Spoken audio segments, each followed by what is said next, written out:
আজ আমরা এক অনুষ্ঠান বাড়িতে গেছিলাম, কিন্তু সেখানে গিয়ে যে আমাদের সাথে এরকম একটা ব্যবহার করবে আমরা কখনোই ভাবতেই পারিনি। খুবই এক্সাইটেড নিয়ে আমরা গেছিলাম সেই অনুষ্ঠান বাড়িতে। বড়লোক হলে কি তাদের ব্যবহারগুলো এইরকমই হয় জানি না, তবে দেখো ঠাকুর ঘরটা কিন্তু খুব সুন্দরভাবে সাজিয়েছিল। তো ভিডিওটা না টেনে সম্পূর্ণটা দেখতে থাকো, তাহলেই বুঝতে পারবে যে ওরা আমাদের সঙ্গে কি ব্যবহার করেছে। এরকম ব্যবহার করলে আদৌ কি আর দ্বিতীয়বার যেতে ইচ্ছা করবে? তো সেটা আপনারাই কমেন্ট করে জানাবেন। তো চলুন এত না বকে ব্লগটা শুরু করি। A few moments later. Hello everyone, welcome back to my channel. কেমন আছেন আপনারা সকলে? আশা করছি ভীষণ ভালো আছেন, আর আমিও কিন্তু খুব ভালো আছি। তো যাই হোক, প্রত্যেক দিনের মতন আরও একটা নতুন ব্লগ নিয়ে চলে এলাম। তো আজ সকাল সকাল চলে এসেছি রান্নাঘরে, আর রান্নাঘরে এসে বসে পড়লাম মটরশুঁটি ছুলতে। আর মটরশুঁটি ছুলতে আমার কিন্তু বেশ ভালো লাগে। আর মা ওইদিকে রান্না বসিয়েছে, আর এইদিকে কিন্তু আমার মটরশুঁটির ছোলাগুলো মোটামুটিভাবে কমপ্লিট হয়ে গেছে। দেখো কি ভালো লাগছে, তাই না? আর মটরশুঁটি খেতে না আমার কিন্তু খুবই ভালো লাগে। তো প্রত্যেক বছরই অনেকগুলো করে মটরশুঁটি নিয়ে আসে, মানে প্রত্যেক দিনে আমাদের এটা ডেলিকারের রুটিন, মটরশুঁটি থাকবেই। তো এই বছরও অনেক মটরশুঁটি নিয়ে এসছে, আর এটা কিন্তু আমরা আজকে ফার্স্ট টাইম খাচ্ছি না, আমরা অনেক দিন ধরেই খাচ্ছি। তো যাই হোক, খোসাগুলো তো ফেলে দিতে হবে। তো এখানে একটা গাড়ি ছিল, তবে গাড়িটা আজকে দেখছি। আর এই দিকে দেখো কয়েকটা কুকুর ছানা কি সুন্দরভাবে শুয়ে রয়েছে। আর এখানে কিন্তু 5টা কুকুরের বাচ্চা ছিল, মানে আর একটা ওইদিকে চলে গেছে। তো দেখে বেশ ভালো লাগছিল। আর আমি এখানে দেখো চুলগুলোকে শুকিয়ে নিচ্ছিলাম, কারণ এখন একটু হালকা হালকা রোদ উঠেছে। তো আজ আমাদের একটা নিমন্ত্রণ রয়েছে, আর নিমন্ত্রণ বাড়ি গিয়ে যে এরকমটা হবে সত্যি আমরা কখনোই ভাবতে পারিনি। তো চলো তোমরা সম্পূর্ণ ব্লগটা না টেনে কিন্তু দেখতে থাকো। তো কি ঘটেছিল আমাদের সঙ্গে আর কি মানে করেছিল। আর এই দিকে দেখো কুকুরছানাটা আমাকে দেখে ও লাফালাফি শুরু করে দিয়েছে। ও ভেবেছে যে ওর জন্য হয়তো আমি বিস্কিট নিয়ে এসেছি, কিন্তু ওর জন্য তো আমি বিস্কিট নিয়ে আসিনি। প্রত্যেকদিন সকালবেলা এদেরকে বিস্কিট দেওয়া। তারপর বাড়ি এসে আমি কিন্তু রেডি হয়ে যাচ্ছি, আর এখন বাজে মোটামুটি 12টা 12:30টার মতন। তো আগের থেকে আমি পিনগুলো করে রাখছিলাম, কারণ পাপাকে রেডি করতে হবে, তারপর কিন্তু আমাকে সাজুগুজু করতে হবে, আর শাড়ি পরতে কিন্তু অনেকটাই সময় লেগে যায়। তো যার জন্য আমি আগের থেকে এই পিনগুলোকে করে রাখছি। তবে মা আমাকে বলেছিল চুড়িদার পরে যেতে, কিন্তু আমি বললাম না না, আজকে যেহেতু একটা পুজো বাড়ি রয়েছে, যার জন্য আমি চুড়িদার পরবো না, আজকে আমি শাড়ি পরে যাবো। আর আমার শাড়ি বরাবরই পরতে ভীষণ ভালো লাগে। আর এখন যেহেতু পাপাকে নিয়ে খুব একটা আমি সামলাতে পারি না, মানে পাপার পেছনে ছোটাছুটি করতে হয়, যার জন্য আমি এদিক ওদিক চুড়িদার পরেই যাই। তো যাই হোক, পিন তো করা হয়ে গেছে। তো চলো আমি ঝটপট করে আগে রেডি হয়ে নেই। আর আমি কিন্তু আগের থেকেই সব কিছু চুল বাঁধা টাধা করাই ছিল।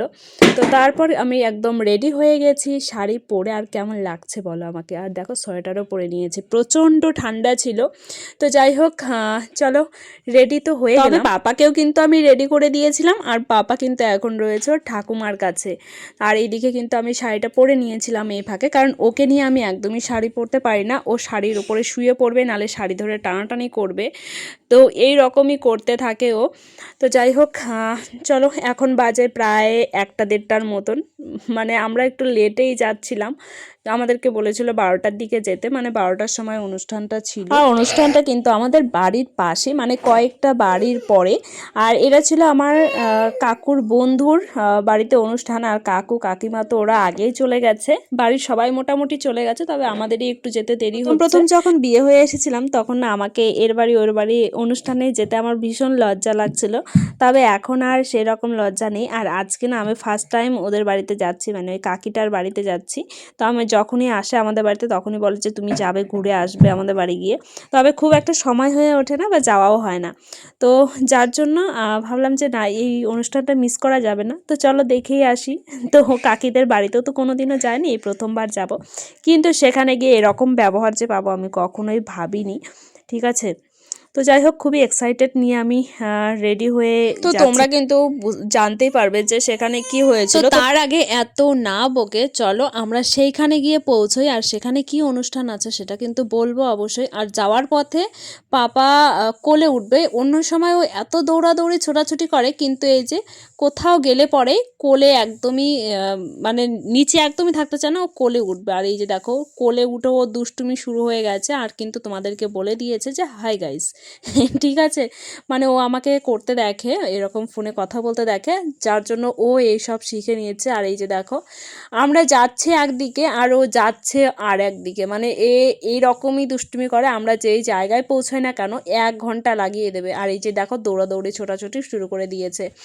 আর দেখো আমরা কিন্তু সেই দিকে প্রায় চলে এসেছি, মানে সেই বাড়িটাতে চলে এসেছি। আর আমাদের সামনে যারা যারা হাঁটছে তারাও কিন্তু ওই একই অনুষ্ঠান বাড়িতেই যাচ্ছে।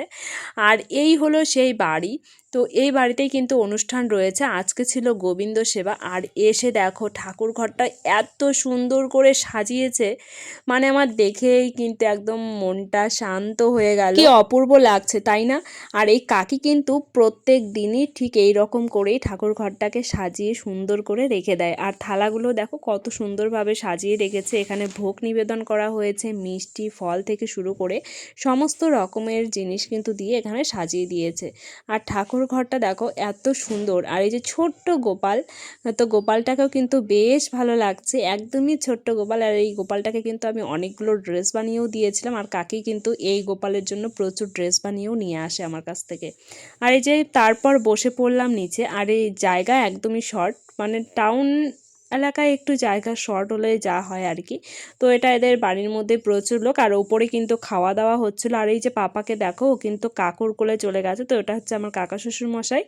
তো যাই হোক কাকা শ্বশুর মশাইকে দেখেও আর আমার কাছে থাকবে না, ও এখন কাকুর কাছেই যাবে। আর ওপরে কিন্তু খাওয়া দাওয়া মোটামুটি কমপ্লিট। আর নিচে দেখো কতটা পরিমাণে ভিড়, মানে প্রচণ্ড ভিড় ছিল। আর যেহেতু দুপুরবেলার আয়োজন ছিল অনুষ্ঠানের, আর এখানে প্রায় দুপুর টাইমেই সবাই কিন্তু খায়। আমাদের খেতে খেতে কিন্তু প্রায় 3টে বেজে গেছিলো। আর এখানে এসে দেখছিলাম যে এখানে গান কীর্তন যে হয় সেটা কিন্তু হচ্ছিল না। আর এই যে দেখো মাঠটা কি সুন্দর লাগছে, একদম মাঠের পাশেই বাড়ি, খোলা মেলা জায়গা। এরকম জায়গা আমার ভীষণ ভালো লাগে। আর এখানে দাঁড়িয়ে দাঁড়িয়ে না আমি কয়েকটা ছবিও তুলে নিয়েছি। আর আমাদের বাড়িতে খুব একটা এরকম খোলামেলা জায়গা পায় না, যেহেতু আমি ঘরের মধ্যে সবসময় থাকি। আর আমাদের ঘরে না সেরকম জানালা নেই যে আলো ঢুকবে, এরকম কোনো জানালা নেই, যার জন্য খুবই অসুবিধা হতো।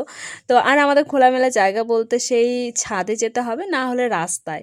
তো এই রকমই তারপর আমরা কিন্তু বসে পড়েছি প্রসাদ পেতে। আর প্রথমে কিন্তু পনির পাসিন্দা এত ভালো ছিল খেতে, আমি কিন্তু পরে আরও একটা নিয়ে নিয়েছিলাম, তার সাথে সস। আমার খুবই ভালো লাগছিল। আর হ্যাঁ, খাওয়া দাওয়া তো কমপ্লিট হয়ে গেল, কিন্তু আমাদের সাথে কি ব্যবহার করেছে সেটা তো আর বলাই হলো না। তো আমাদের সাথে কিন্তু ওরা মোটামুটি খুব ভালো ব্যবহার করেছে, কেন করবে না? অতিথিদের কি আর খারাপ ব্যবহার করে? আর কাকিটা খুবই ভালো। তবে খেতে বসে মানে মা দাঁড়িয়েছে যে একসঙ্গে আমরা বসে খাবো, কিন্তু একটা মেয়ে হুট করে এসে মাঝখানে ঢুকে বসে পড়লো আর উঠছেই না। তো যার জন্য মা কিন্তু পরে খেয়েছিল, আর আমি কিন্তু খেয়ে দিয়ে চলে এসেছি। তো অনুষ্ঠান বাড়িতে গিয়ে এরকম হুটোপাটা করে খাওয়ারই বা কী দরকার আছে বলো তো? তো খাওয়া তো সবাই খায়, কিন্তু এরকম করে কখনোই খাইনি। তো যাই হোক আমি খেয়ে দিয়ে চলে এলাম বাড়িতে, কারণ আমার শ্বশুরমশাইকে খেতে দিতে হবে। আর বাবা কিন্তু যায় না খুব একটা, মানে যে কোনো অনুষ্ঠান বাড়িতে খুব একটা যেতে চায় না। আর আমি ফাইনালি চলে এসেছি, আর এসে দেখছি বাবা এখনও আসেনি। তো যাই হোক আগে ফ্রেশ হয়ে নেব। আর আমার ঘরে অগোছালো হয়ে রয়েছে চারিদিকটা, আর কোথাও গেলে এটা পরবো না ওটা পরবো, এরকম করতে করতে আমার 2-3টে ড্রেস পাপার বেরিয়েই যায়। আমার বেরোয় না সেই একটা, আমি যেটা পরবো না সেটা আবার তুলে রেখে দেই, কিন্তু বাপার ওই রকমই হতে থাকে, একটা পরিয়ে আবার খুলতে হয়। তো যাই হোক এই দিকে দেখো আমার সোফার অবস্থাটা, তো এগুলো সব গোছগাছ করে রাখতে হবে। তো তার আগে ফ্রেশ হয়ে নেব, তো তারপর কিন্তু সমস্ত কাজ। আর আমার শ্বশুরমশাই এলে তো খেতে দিতে হবে, আর এই শাড়ি পরে তো আর খেতে দেওয়া যাবে না।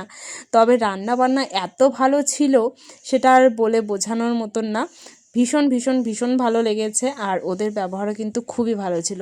তো চলো ফ্রেশ হয়ে চলে এলাম। আর এই যে দেখো মানে মুখ ধুয়েছি কিন্তু আমার লিপস্টিকগুলো উঠছে না, তাই ভাবলাম যে বোরোলিন দিয়ে আমি এটাকে রিমুভ করে দিই। আর আমি কিন্তু এইভাবেই রিমুভ করে নেই। ঠিক আছে। আর দেখো এখন যেহেতু শীতকাল পড়ে গেছে, আমার মুখটা কেমন ফ্যাট ফ্যাটে হয়ে গেছে, মানে সাদা সাদা হয়ে গেছে, ক্রিম না দিলে পরে আর শীতের দিনে কিন্তু এটাই একটা বড় সমস্যা। তো যাই হোক আমি লিপস্টিক তুলে পাপা মানে আমার শ্বশুরমশাইকে ভাত দিয়ে সন্ধ্যার সময় প্রার্থনা করে বসে পড়েছি পান নিয়ে। বহুদিন পর পান খাবো, কি যে ভালো লাগছে। আর পানটা দেখো এত সুন্দরভাবে গিফটের মতন করে বেঁধে দিয়েছে, মানে গিফটের ওই ফুলটা দিয়ে বেঁধে দিয়েছে, ভীষণ ভালো লাগছিল। তো চলো এখানে রয়েছে মিষ্টি পান, তো এইদিকে না ঠিক এই রকম করে পান দেয়। তো আমি শ্বশুরবাড়ি এসে তো পান খাওয়া ভুলেই গেছি, আর এখানে না কেউ পান খায় না। পান খেলে সবাই খারাপ বলে, আর আমি কিন্তু বাপের বাড়িতে একটু একটু করে পানও খেতাম, আর পান সুপুরি না খেলে আমার একদমই ভালো লাগতো না। তবে এখানে এসে অনেকটাই অভ্যাস হয়ে গেছে, তবে বহুদিন পর যেহেতু পান পেয়েছি, তো যার জন্য আমি কিন্তু এটাকে আর মিস করলাম না, আর একটা কাটাও কিন্তু দিয়ে দিয়েছিল। কী যে ভালো লাগছে সেটা আর বলে বোঝাতে পারবো না। তো যাই হোক, কেমন লাগলো আজকের ব্লগটা অবশ্যই কিন্তু তোমরা কমেন্ট করে ভালো জানাবে। লাগলে চ্যানেলটাকে সাবস্ক্রাইব এবং লাইক করতে কিন্তু একদম ভুলবে না। তো চলো দেখা হচ্ছে আরো একটা নতুন ব্লগ আর নিয়ে। তোমরাও কিন্তু সুস্থ থেকো, ভালো থেকো, আর আমার নতুন নতুন ব্লগগুলো দেখতে থাকো আর লাইক কমেন্ট করতে থাকো। তো চলো আরও একটা নেক্সট ভিডিও নিয়ে চলে আসছি। আর আমার পানটা খেতে খেতে না আমি একদমই কথা বলতে পারছিলাম না ঠিক আছে, পান দিয়ে পুরো মুখটা ভরে গেছিলো, তো যার জন্য আমি ওভার ভয়েস দিলাম। তো যাই হোক, টাটা সকলকে, ভালো থেকো, সুস্থ থেকো।